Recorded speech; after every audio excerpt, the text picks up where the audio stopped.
hello and welcome to BOSCA Presents, presented by Mammoth Sports Construction and CEI Engineering. My name is John Hartwell. I'm the creative director behind Hartwell Studio Works, a sports branding shop serving the small college athletics market. BOSCA Presents is a webinar series featuring athletics leaders discussing topics of importance for the small college athletics community. Our topic today is Keys to Success as a Small College Athletic Director. Audience participation is encouraged. We'll have opportunity for our guests to answer your questions after the presentation. Please use the chat box to direct your questions to me, and I will ask them to our guests at the end of our presentation. A quick reminder, we are recording both audio and video, both of which will be available later on the web. Before we begin, let me hand it off to our moderator, the founder of the Business of Small College Athletics, Jim Abbott. Jim.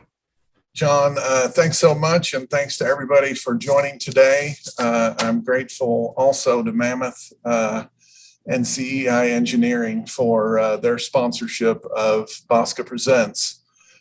Before we start our session, I kind of want to share a little announcement of what I sort of see as the next step for the business of small college athletics.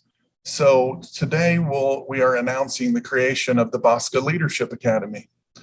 And what I'd like you to know about the Leadership Academy is that it really sort of spawns from my memory of the early days that I had as an athletic director when I was overwhelmed and didn't really know what my priorities ought to be. And I really needed help. And so this is really designed to be that help. We're creating a structured program designed for relatively new athletic directors that will create for them mentors, that will create for them a higher level of professional development.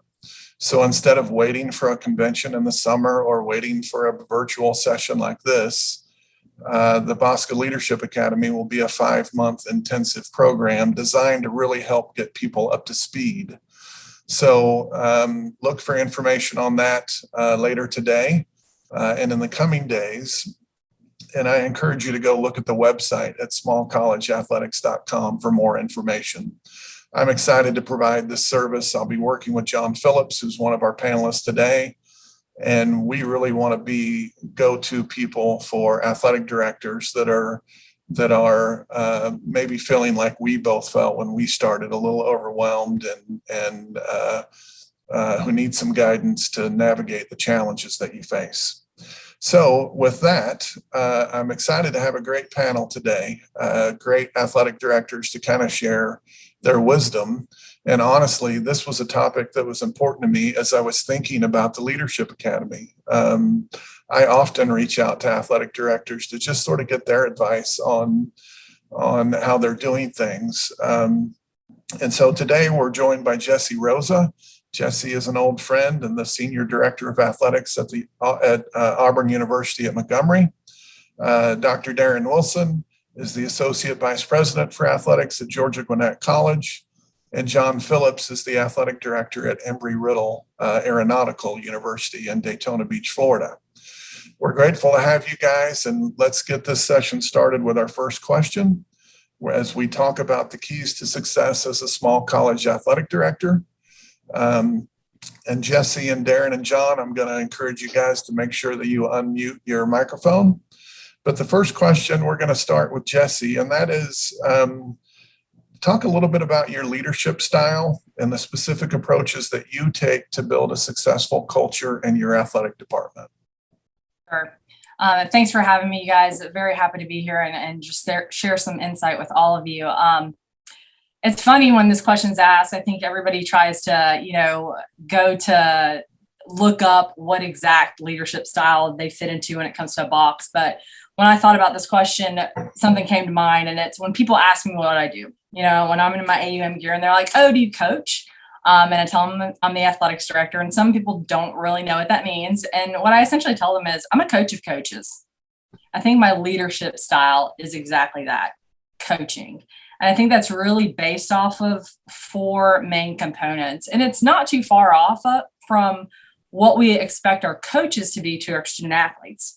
I think that's how I approach my job and my position and how I lead our coaches. So number one for me is fairness. Again, something that I think we all expect of our coaches and our staff. I try to operate and lead from a place of fairness. One thing that I always ask every decision I make is it fair? If the answer is no, and it's not clear that it's yes, then that's a checks and balance for me. I think another thing that really helps that I'm very intentional about specifically when I'm talking to my staff is explaining the why. I think it creates a culture of transparency, and that's always good. And the reality is this, we don't always get to explain the why.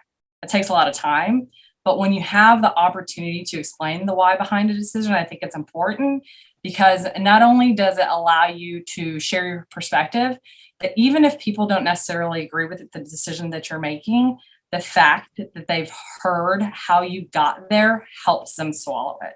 So I think that's a huge piece in just my leadership. The other thing that I think is big, especially in small college athletics, is taking ownership. Showing your staff that truly no task is too small. As small college athletics directors, you got to roll your sleeves up. There's no doubt about it. We don't have massive staffs, but we have massive aspirations, and there's a lot that we want to accomplish. And in order to do that, you're going to have to be an example to your staff. And it's amazing what that does for the morale of the people you work with when they see that the athletics director is doing what some people, view as small tasks. And I think the other thing it does when you talk about culture, not just within your staff, but within the athletic department as a whole for your student athletes is, if I walk into the gym and I see that there's trash and somebody didn't clean it up like they were supposed to, I'm picking up the Powerade bottles. I'm telling my student athletes, hey, we didn't leave this place like we found it, better than we found it. And that kind of ownership, I think, resonates not only with the student athletes, but also the coaches as well. So I think that's huge. So taking ownership was my number two. The third is gratitude. I think it's huge. Again, we talk about coaches and how we are coaches, or we are a coach of coaches and being athletics directors. And we expect our coaches to motivate and, to recognize their student athletes. And it's no different for us. I was really poor at this at the beginning of my career.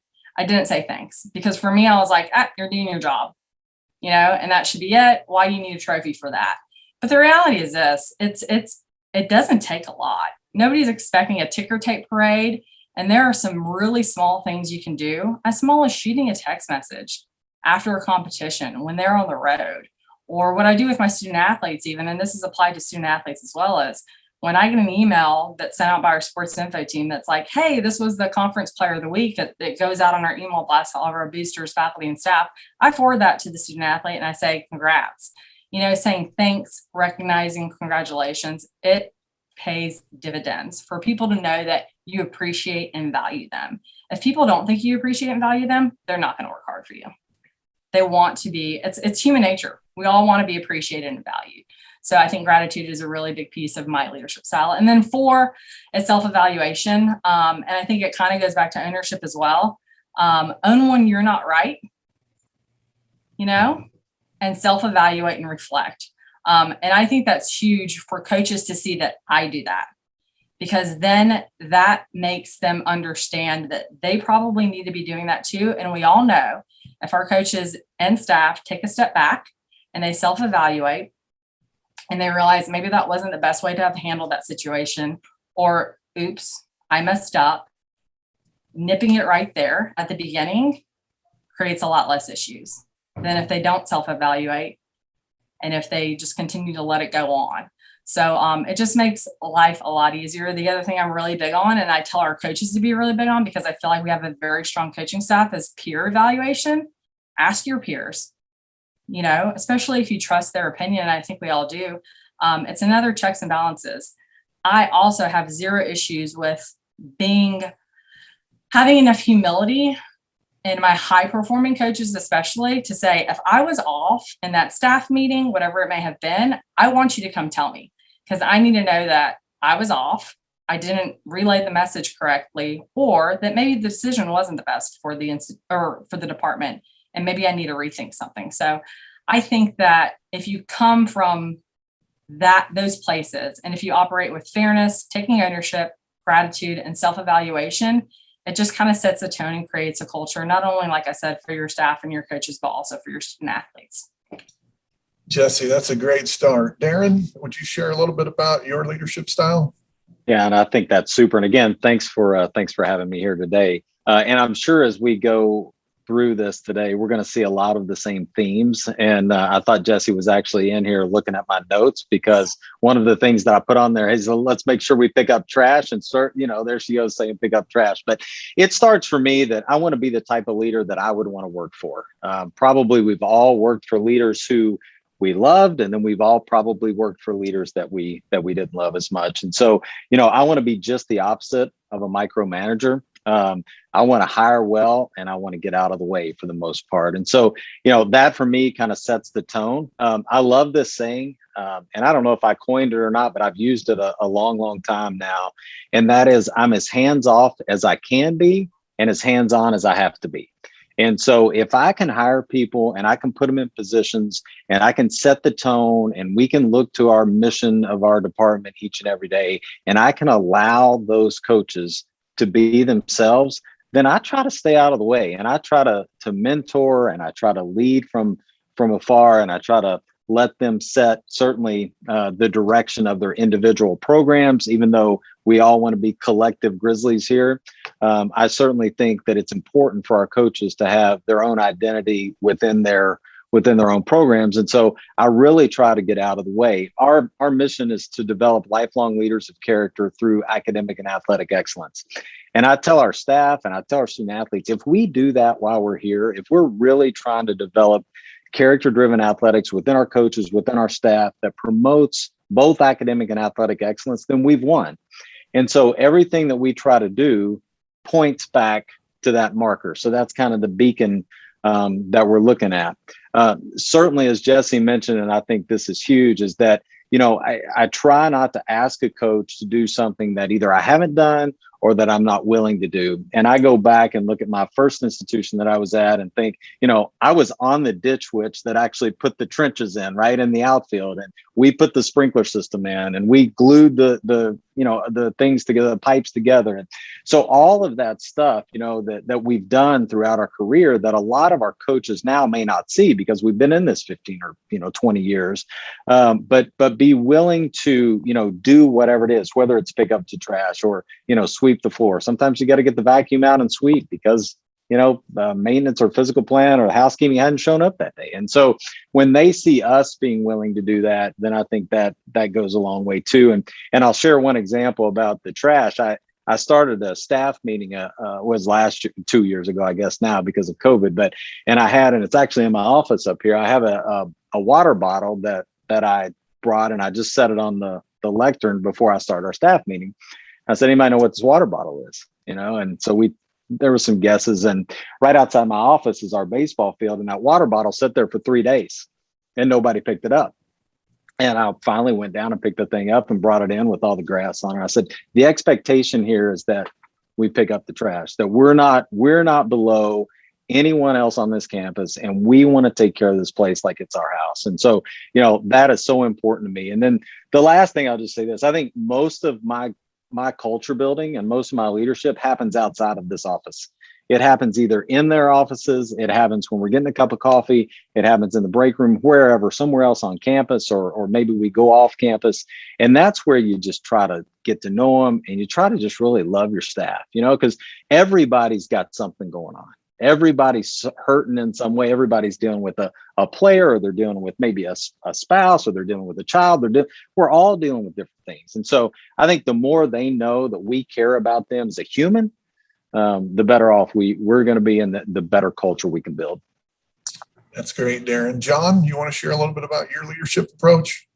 Yeah, maybe I'll just add a little bit to that, because I think both Jessie and Darin touched on a lot of the same things. Darin might he and I might say it a little bit differently, but I think we feel the same way. The expression that we use around here is we talk about high trust and low maintenance.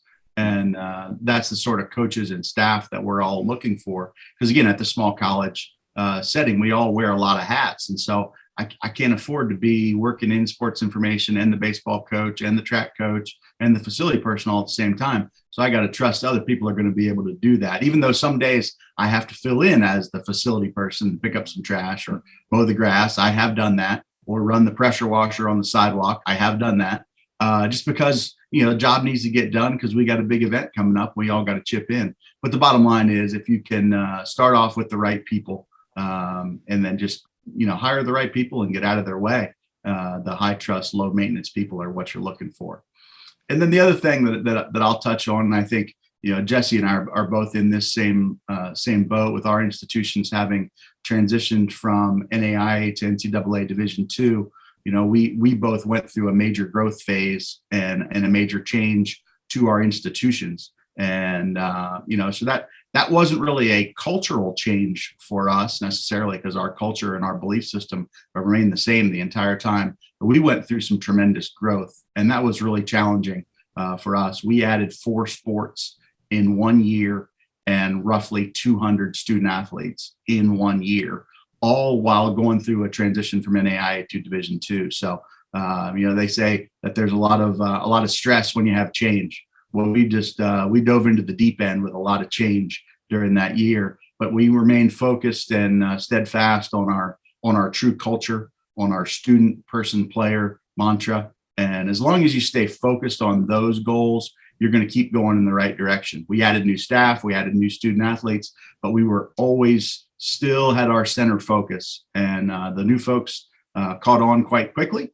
And we were all here to help them help keep moving in the same direction. So I think that was a huge transition for us, and I think we accomplished it pretty well. But it didn't just happen, by accident. It was because of that culture we had established over the last 25 years. And then the only other thing I could add to it for this question is just to remember where you came from. We started with very humble beginnings here at Embry-Riddle. I remember when I was here as a student athlete.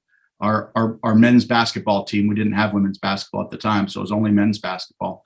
We played our home games in a middle school for 5 years. A lot of people come on our campus, go, wow, you got beautiful facilities. Wow, you got a nice locker room. Wow, you got this. Wow, you got that. But remember when, 5 years, not 5 games, 5 years, we played in a middle school.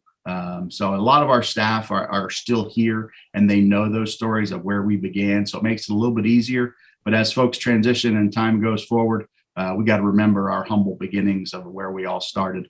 And it took a lot of hard work and sweat equity to get where we are today. And we're really, really proud of that, but we can't forget about it as we move forward. That's great. I think one of the constants of leadership is that change and problems are going to happen. And to some extent, I tell people that, gosh, if there weren't problems, I might not have a job, because a big part of my job, and I didn't understand this coming in, was going to be solving problems. So let's shift gears and talk about another big part of the job that I'm going to admit that I didn't have any idea would encompass as much of my time as it does, but that's human resources. And Darin, we'll start with you. Talk about the importance of that relationship with human resources, and maybe how you go about hiring and evaluating and in some cases, firing staff. Yeah, well, it's a great question. And so I've been at 2 institutions, right? I've been at a small private, and now I'm at a fairly large 12,000 student state institution. And so much different in terms of what the HR process is like at these 2 places. But my philosophy has remained the same. And that is to hire the best person possible, to hire the best fit for our organization, to hire the best fit for our department. Diversity is certainly something that's important to us that we try to keep on the forefront too. But I wanted to mention both of those institutions because the reason why I think it's so important to hire that right person or the best person is because, as you guys have probably all dealt with out there at some point, I had one search in my previous institution where I had 3 applications. And one of them was barely qualified, right? And so sometimes you have to adapt to what you would really love to have. And you have to keep pressing forward and seeing, okay, what are the other qualities that this person brings to the table? And so, here we may have 120 applicants for a position. And so I'm able to really look across the board and say, what does their background look like? What are their previous experience look like? Of course, they have to have the coaching acumen, but we want somebody, you go back to the first question, we want somebody that's going to be able to come in here, fit into our culture, that's moldable, that wants to learn, that wants to be with other coaches, that doesn't want to be out on an island by themselves, and that, that can respect the institution, that will respect the president, that will respect, the mission and all of those things. So those are really important to me. When you think about onboarding, here our HR process is all done through the actual human resources office in terms of their onboarding to the institution. We use our senior women administrator to onboard within the department. So she does everything from, you name it, she does that. And then I try to be very hands-on early on with our new hires. So within the first, month, we're constantly interacting, and, I'm answering questions and just, making sure they're moving okay and their family's okay, and all of those things that that we all have to deal with. From an evaluation standpoint, and this is something where this is going to vary from institution to institution, but I really try to keep it simple. I have a one page that we kind of look at, and we go through and we look at the overall state of the program. We look at academics and what the teams are doing academically. We look at community service. How involved are they in the community? What does fundraising look like, and how is that wrapped in with the department? And then, of course, what does the success rate look like for the team too? Here, we don't talk a lot about quote unquote winning per se, but winning's pretty important, and so that's still a piece of the formula. And then, lastly, I'll just say this: I don't think a coach, unless they've done something egregiously, right? I don't think a coach or a staff member should ever be surprised that they've been fired. I think it should be almost that they know it's coming. When they walk in and they see me in HR in the room, they're like, oh, this is the final straw, because we've had meeting after meeting after meeting. And I've said, hey, here's your performance. Here's the expectations. Here's what you're supposed to do. Here's the plan, all of the stuff in place. And so when you actually get to that point, then for me, it's a formality. And it's like, here are the issues. Appreciate you, but, we're moving in a different direction. John, what would you add to the conversation about human resources? One of the things, I think it was Jessie that said it earlier, we talked about, she coaches the coaches. And, I think Darin was talking about the qualities that you're looking for. I think one of them is being a good teammate with your other coaches and with your other staff members. So I'll just add that to what Darin already said there. But, the analogy that I'll use in the hiring process, it's the most important thing we do. It truly is. It is the most important thing that we do, is hiring the right people. I'll use the analogy about, measure twice and cut once. You want to spend extra time during the search process so that you don't have to worry about the evaluation process. And obviously you hope you never get to the transitioning someone out of the team. So you got to spend a lot of time in the hiring process. So you don't have to spend as much time coaching and fixing problems on the back end. There's always going to be issues that you got to work on, and there's no perfect employee. None of us are, but you do more work on the front end and less work on the back end. The one thing that I think we do a really good job in our search processes, whether it's a sports information person, an athletic trainer, or a coach, is we involve our entire team because we want good teammates. And we kind of have a joke around here that you can't win the job at lunch, but you can lose the job because, you go sit in the boardroom and you got the search committee and you got your best polished answer to every question and you just absolutely nail it. But then when it's time to let your guard down, and I get 3 or 4 people who are not on the search committee and we go out to lunch and just be a little more casual and just, hey, tell us about yourself. What do you do? What do you like to do? How do you treat the service personnel in the restaurant? Those are all little things that our staff is looking for. You're constantly being judged from the minute you walk on campus to the minute you walk off.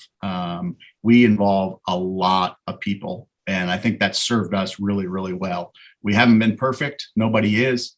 But the more eyes you got on the final exam, the better the opportunity you have to have success. So we really work hard on the search process and get a lot of different people with diversity of thought involved in the process.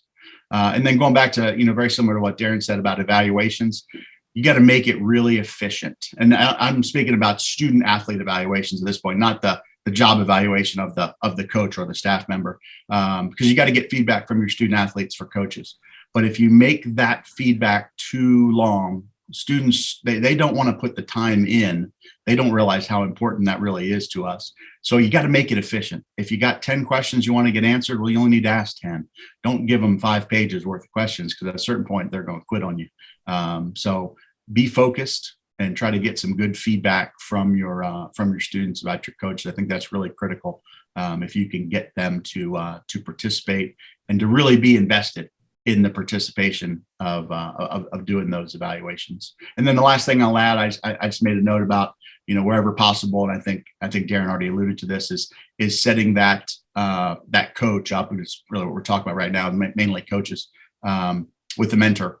Another coach who's been on your staff who can help guide them as a peer of how we handle certain things, whether that's, what school is your kid enrolled in, and where do you take your son or daughter to the beach here in Daytona, to stuff here in the office. You want to give them a peer that they can work with to help guide them along the way. And I think that's critical for everybody, but especially for coaches. There's so many things that they do. Where's a good school to go recruit at? What has good academics? All those little things that maybe they don't know about our particular culture is really, really important.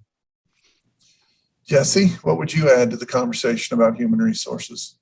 I mean, it's just more of the same of what Darin and John have said. When we talk about hiring, I think something that's been really critical for me, I've been the athletics director almost 4 years now. Out of 9 of our head coaches, I've hired 5. One thing that we do is we utilize a athletic staffing consultant, Kurt Patberg, to help us with our head coach searches. And at first, I was like, we don't have money for it. We're a small school. No way. Don't have those resources.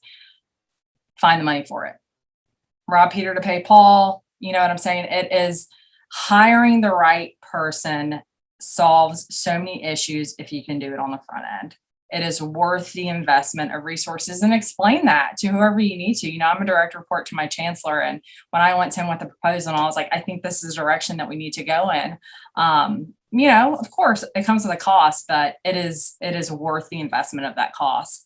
From an onboarding perspective, it's as simple as we didn't have one.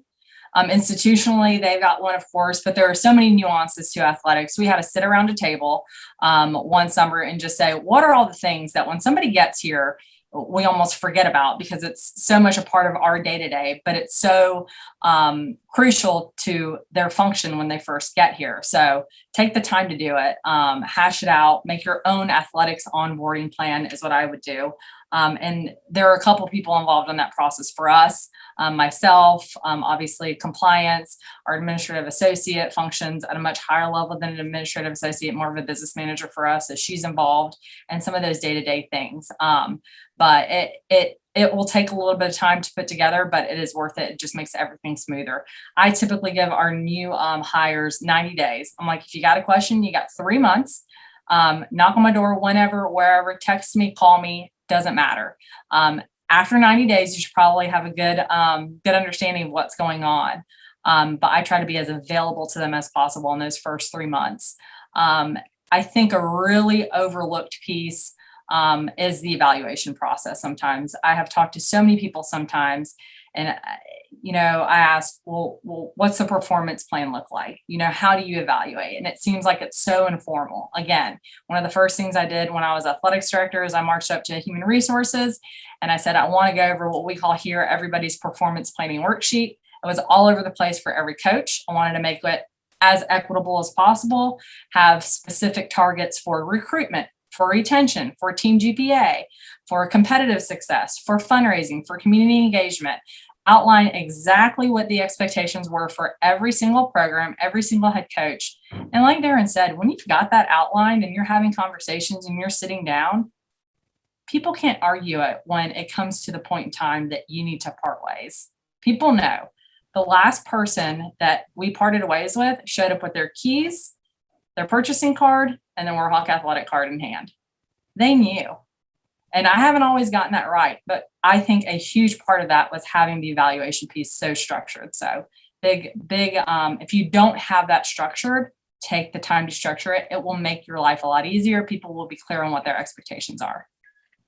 That's great advice. We're working at a time where people are changing jobs, and we've seen it happen in higher numbers than ever. And I just can't reiterate enough for people how important the human resource aspect is going to be. And to really reiterate what everyone said, you're only going to be as good as the people that you bring on board. So it takes a lot of time, but it's certainly worth the investment.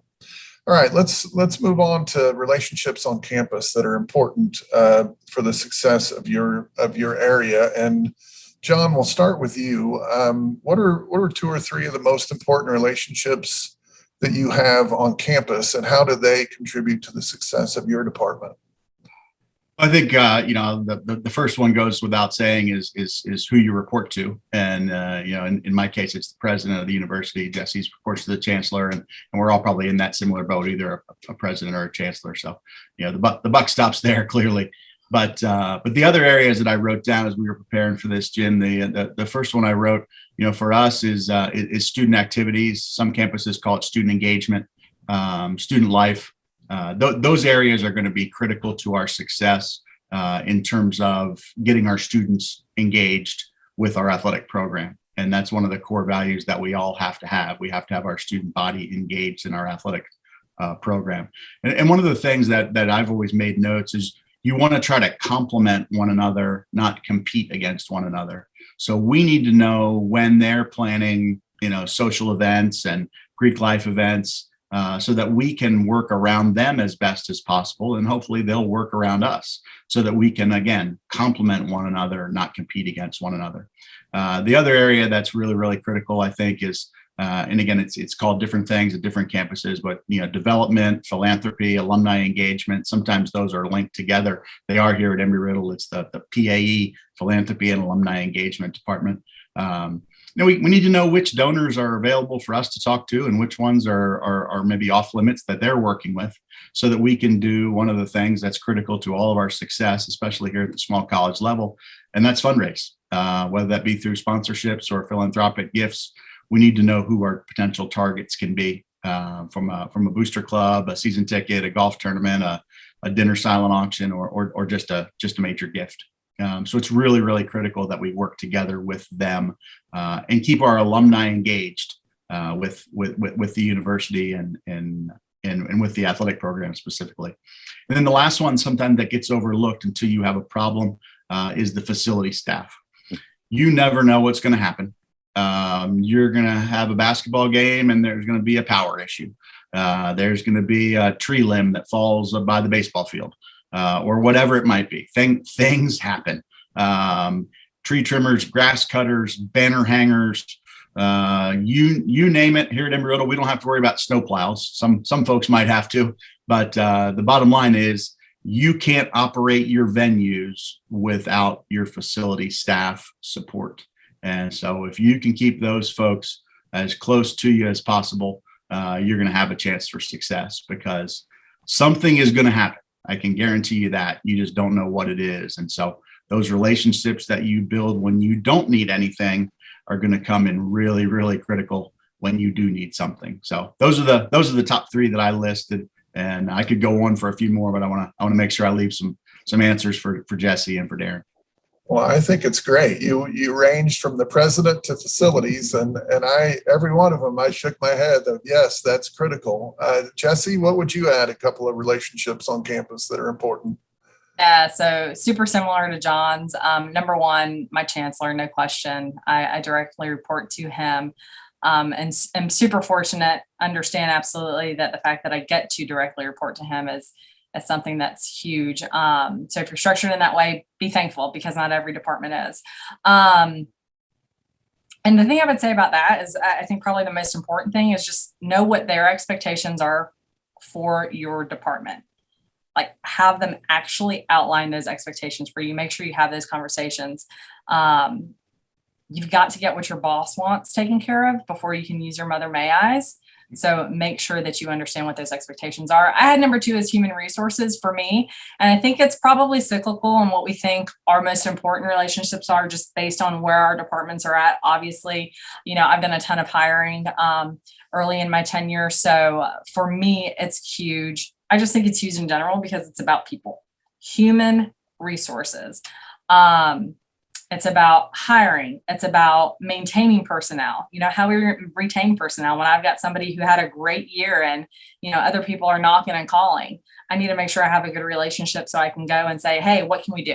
Within our wonderful state rules, where is there some room to make this person want to stay? Elevating staff, something as simple as position title changes, which sometimes when we can't do monetary changes, help incentivize performance. So I think human resources for me has been critical. And I also think I know that there was a point in time when we didn't have the best relationship with our human resources staff, and it was not easy.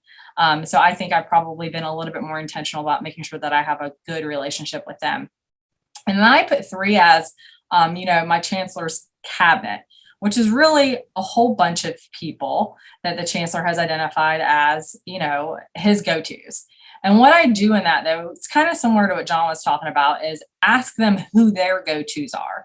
Because the reality is, when I've got an issue or a problem, they're likely not going to be available, just like we're in meetings all the time. I ask them who their go-tos are, so that when we do have something that comes up and I need a scramble and I need a solution and I've got to find a way to figure it out, I've got them. So that's just something that I've noticed. I get that you're busy. Totally understand. I'm in the same boat. Who's your go-to, so that when I can't reach you, I have an outlet? That's great. Darin, what would you add to that topic? Yeah, so certainly it starts with the president, and I'm fortunate too that I report to the president here. So I'm on my 3rd president, and Jim, you can relate to that. But I had a retired brigadier general from West Point that I started with, and then a retired colonel from West Point. And now I have an academic, but she's from Trinidad and Tobago. And so you can imagine the difference between those 3. So you have to know, right? You have to know your president. You have to get to know them. And she has been wonderful. But it's a different deal now. Things have changed. And so I think that's an important point, that you have to know the person behind, right, the position. And so the president's critical. The second person for me really is the CFO. It's so important for me to have a relationship with the person that handles the money. And even though money is, as Jessie was saying, at state school, it's different the way it's allocated and the way it was when I was at a private. That person is still critical in how we look at budgets, that can help us look at budgets in different ways. Because really here, I'm running this like a true small business. Here's the money. Can you give me a little help in some areas where the state will allow it? And if they will, then that's some areas that, I can spend, somewhere else.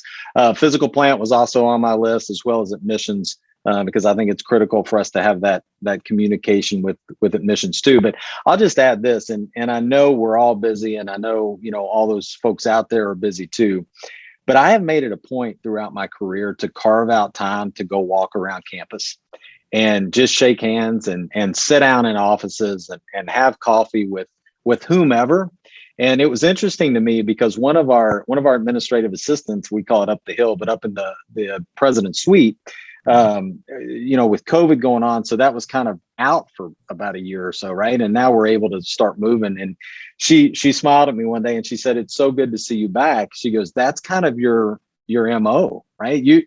That's what you do. You go and you build relationships across campus. And so they begin to trust me. So they begin to trust our athletics department. They begin to trust our coaches. And so automatically we get a little bit of a break if something goes awry on campus. And so I think even though we're all busy, I think that's a huge thing that you can do. And especially as a new AD, is get out there and make yourself visible, allow people to know who you are, and just let them know the person behind the position.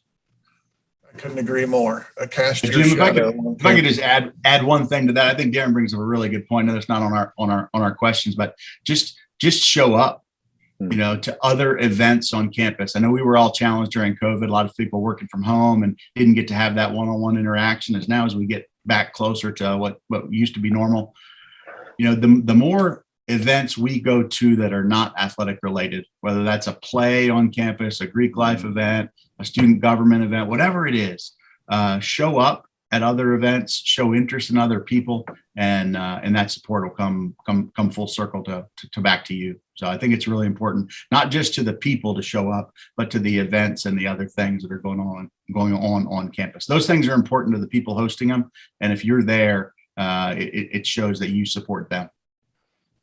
I couldn't agree more. As I reflect on the answers to that single question, I am reminded of how complex the job can be, from the president to facilities to the CFO. I would also include admissions and financial aid and student life. And those are just the internal relationships. That's just one part of it. And then, John, your advice to attend other events. It sounds great, but that's going to get us into our next question, which is about what are the areas that really eat up your time? So as an athletic director, and Jessie, I'll start with you. What are the 2 to 3 areas that eat up the most of your time, and what do you do to ensure that somewhere in that schedule you have some free time to do other things? So for me, I would say the 2 to 3 areas that take up the majority of my time are, one, managing people, obviously, and you've got to take the time to have those conversations and manage people. That's managing up and down, and when you're effective with that, things are just going to be much easier. So I do spend a lot of time on that. Again, not something initially I spent a lot of time on at the beginning of my tenure, but realized that it was something that I needed to pivot and start spending more time on, and it has helped immensely. I would say 2 is finances. Darin alluded to the importance of having a good relationship and a good rapport with your CFO. And that includes everything from, budget reviews to spending approvals to, revenue generation. I think something actually that's really undersold is financial acumen in the athletics director position. I think sometimes we push on revenue generation, and we have to have that money, but it doesn't matter if you don't know how to properly manage it and allocate it. And then 3 for me, again, I think this is all dependent on where we are individually as an athletics department, is right now facility projects. So since I've taken over, we're able to implement an athletics fee that has really helped us with some facility projects, and managing those takes a lot of time. I know John spoke about it a little bit earlier. He went from a middle school, which, it's a first world problem. Don't get me wrong. I'm happy to have it, but it takes a lot of time to manage facility projects and construction projects. So that's what my time right now is taken up on. As far as free time goes, it's funny because you say free time and I'm like, free time to, for myself, free time for, having conversations with coaches, getting caught up on stuff. I think we're all terrible at it, probably. I think what I try to do in quote unquote free time, I think immediately when this question came up, I thought about my coaches. When I haven't been able to say yes, come into my office, when do I try to catch up in my free time with them? And I think in informal settings, I really try to do that. If I'm at a match at one sport, obviously I'm not having a conversation with that coach, but maybe some other coaches are there supporting their peer, and I'm talking to them about certain things. I try to not to keep it so businessy, just because that's their time away from the office as well, and they probably want to enjoy the game. But what I've found is that have really more honest conversations and more genuine conversations, and sometimes that more informal setting. So that's not really free time now that I say it, but free time for me, I've gotten better about it. I'll say that much. I've gotten a lot better about it since I've become a parent, because you don't have a choice. And I don't want to ever give my daughter the impression that she is not the priority So it might be, time spent here, but I've gotten a lot better just about being more organized and more intentional. I mean, it's funny because you thought you didn't have any time before, but now all of a sudden you're able to do it with, some other things attached. So I'm not great at that. It is something that I am continually working on, but also something that I think I've gotten better at. And it's okay not to be at everything all the time. It really is an athletic director. This is a part of an answer for another question, but I'm going to go ahead and say it right now. We cannot give away what we don't have. So if we don't have energy, if we're burned out, if we're not positive, if we're not in a place where we can motivate and, help people become better at their jobs, then we can't do our jobs effectively. So we have got to be intentional in taking time away to reset so that we can come back fresher and better for our people. That's great. Darin, what would you add? What are two or three of the areas that take up the most of your time? Yeah, just a couple of things. So certainly leading our staff takes up time, and I enjoy, that's part of what I enjoy. I also enjoy the facilities piece, which takes up some time, and especially if you're doing a big project. Fundraising is one of those things, but I'll just piggyback a little bit on what Jessie said, and something that I've had to learn to do throughout the course of my career, and that is manage my calendar. And I just put blocks on my calendar. This place had become notorious for just scheduling meetings and expecting you to show up. And I became notorious for putting blocks and saying, no, I'm not going to be there. Now, if it's the president's office, it's a little different thing. But if it's somebody, just across campus that, I'm either a peer with or not, then I start blocking my calendar, and then they can reach out and say, hey, do you have some openings? And I'll be glad to meet. So I think that's important. And the other piece of that, and I mention this anytime I get to speak, especially to not just new athletic directors, but athletic directors in general. If you can learn to delegate effectively, your life gets better.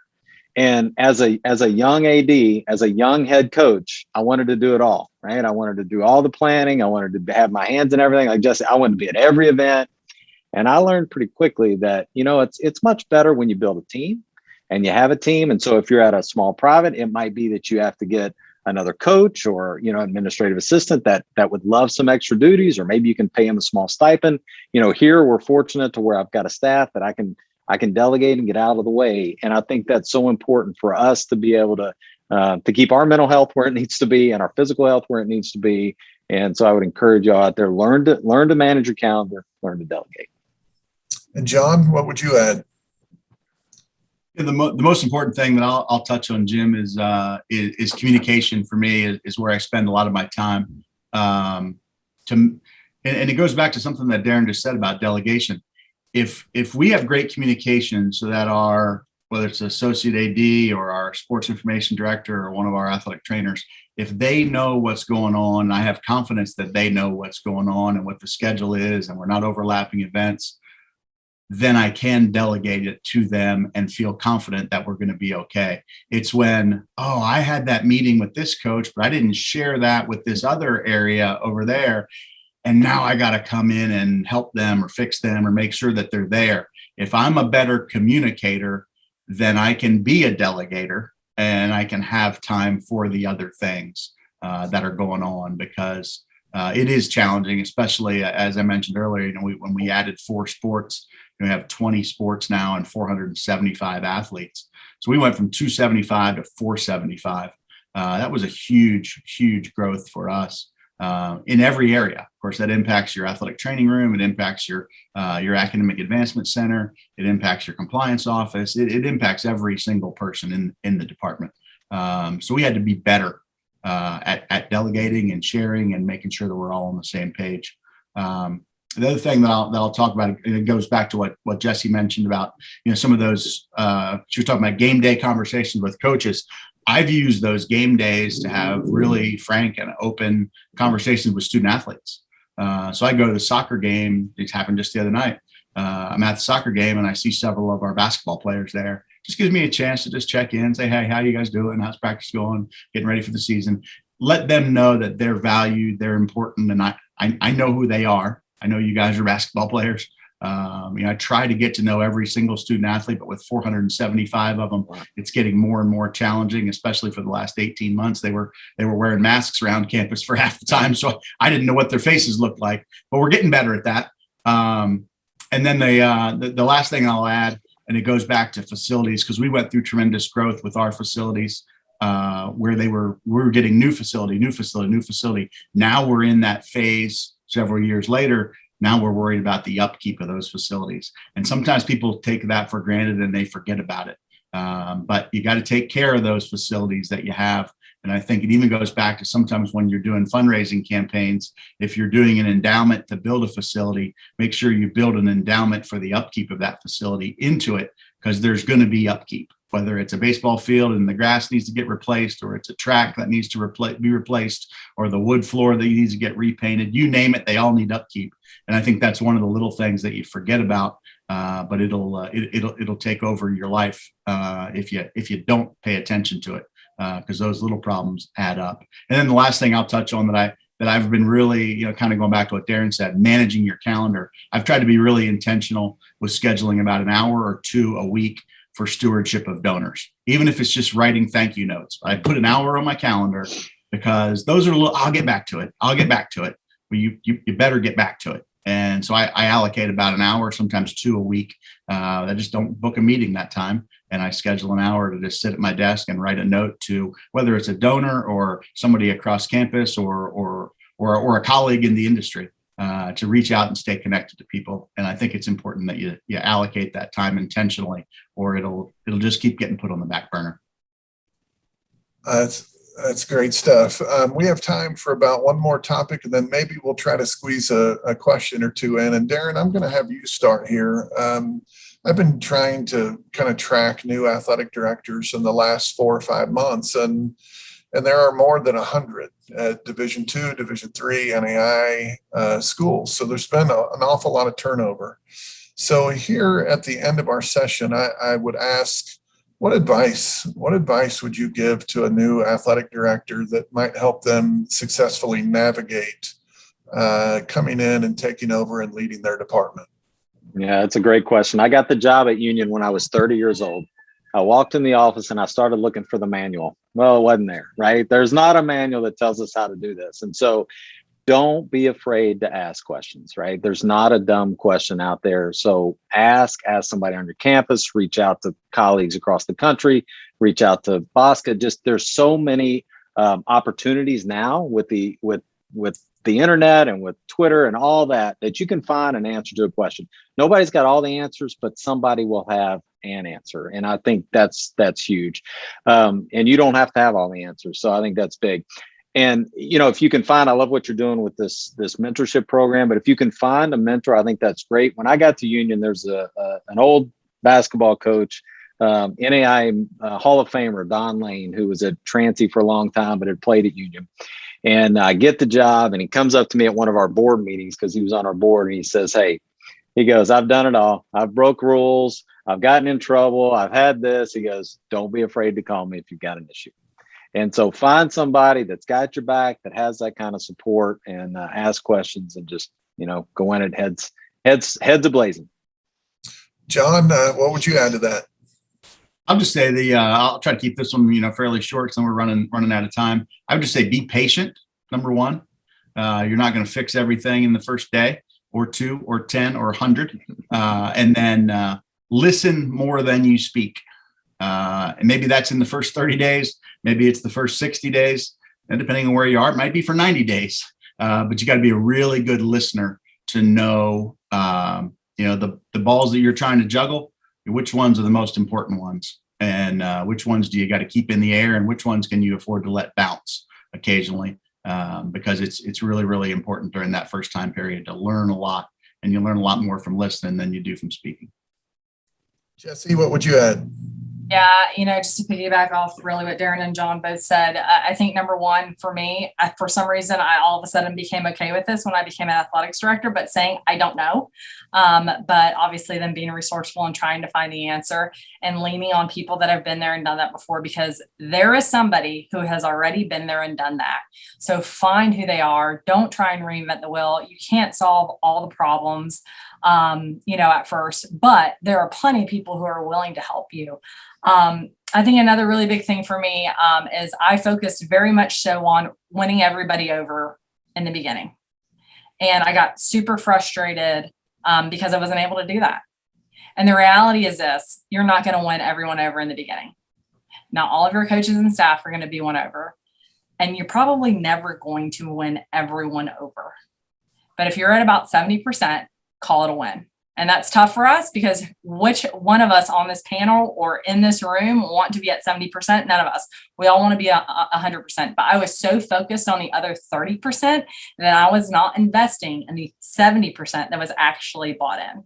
So it's not going to happen. And it's a tough pill to swallow, but you will make strides if you invest your time and your energy into that 70% that's on board. It's great advice. I'll just add that I think, in retrospect, that it is natural to feel a little overwhelmed. It's natural. And my advice at that point is to really do what each of the panelists has said. One, breathe. It's going to be okay. You'll learn that some problems are big problems and some are small and some aren't even problems at all. In those early days, they all feel monumental, and they at least in my case, they did. And they just stacked and stacked and stacked. John Hartwell, we have another minute or two. Were there any questions that were posed? Yes, we've got one question here from Michael Filing, and he'd like to ask our panelists, how do you go about establishing the mission and vision for your department? And who do you include in creating that mission and vision? Darin Wilson, would you like to start with that? Well, I'll say it's funny, John, when John was talking earlier about the middle school, when I got here, we didn't even have shoestrings. So we literally had nothing as we built this thing from scratch. So we actually brought in a facilitator and went off campus with the first, 7 or 8 people that we had hired. And I had everybody in a room and we started from scratch and literally said, what do we want this to be? And, I kind of kicked it off with, we're looking to build the model program here. So that's kind of our overarching vision. But then to build that mission and our core values that go under there, we had all hands on deck. And then we come back and we reaffirm that every year. So at our kickoff each year, I say, okay, here's what we agreed to 10 years ago. Are we still on board? Is this why we're here? Is this what we're doing? Do we need to tweak this any? And so as we haven't had a whole lot of turnover here, but we've had a little turnover. And so I make sure that each year everybody else agrees. I think that's great. Sometimes bringing in an outside person with a sort of a neutral perspective can be very helpful. John or Jessie, would you have anything to add on that? I could add a little bit, and our situation is somewhat similar. When I first started here at Embry-Riddle, I've been here 24 years now. At that time, we had 6 sports. So we've had a tremendous amount of growth during my tenure here. And I can just say it was a heck of a lot easier to set up our mission and our vision when we had 6 sports than it would be today with 20. So I was lucky that I was here during the infancy, I guess. And then I played here as a student athlete even before that, when we had no facilities. The basketball team, like I said, was in a middle school. As a baseball player, we were off campus in a minor league ballpark. Tennis was off campus, soccer off. We had no facilities. We had no scholarships. So we literally went from the ground up, similar to Darin. We didn't have any shoestrings either. We didn't have any uniforms or anything else. And so we just chipped away at it and developed the mission over time. And then some of the core values have never wavered. The student, person, player concept we've had since day one, I think. It's been here ever since about how we build our program. And then some of the other things have been tweaked over the years. Like Darin said, you have to reevaluate. Times change, situations change, sports change, social media comes on board, all the life changes, pandemics happen, you name it, it's happened. So we've evolved, but the bottom line is our core values really have remained the same of being a great student, a great person, and also a great player. We still like to win. Jessie, we'll give you the final word on this. Yeah, I would say if you're starting from scratch, there are plenty of, I'm sure, athletics departments and athletic directors that you see are high functioning, high performing athletics departments.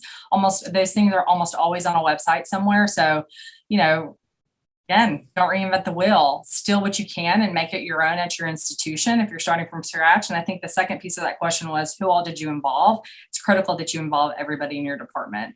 Obviously, as the athletics director, you probably do the legwork, but your coaches need to be involved in those conversations. They need to know how you got to that mission, why those things are important, because ultimately the success of your department are going to be dependent upon them understanding it so they can execute certain functions so that you can achieve your mission. That's fabulous. Well, I think for everyone who joined us today, you now know why Jessie and Darin and John were the athletic directors I picked to be a part of this. I can't thank you guys enough for sharing your wisdom. I want to also thank Mammoth Construction and CEI Engineering again for sponsoring the BOSCA Presents series. We're going to continue to do these. And as I mentioned at the start of this, we'll be rolling out the BOSCA Leadership Academy, and you ought to be hearing about that soon. But again, my thanks to our panelists and to everyone who joined us today, and we look forward to seeing you the next time. Thank you very much.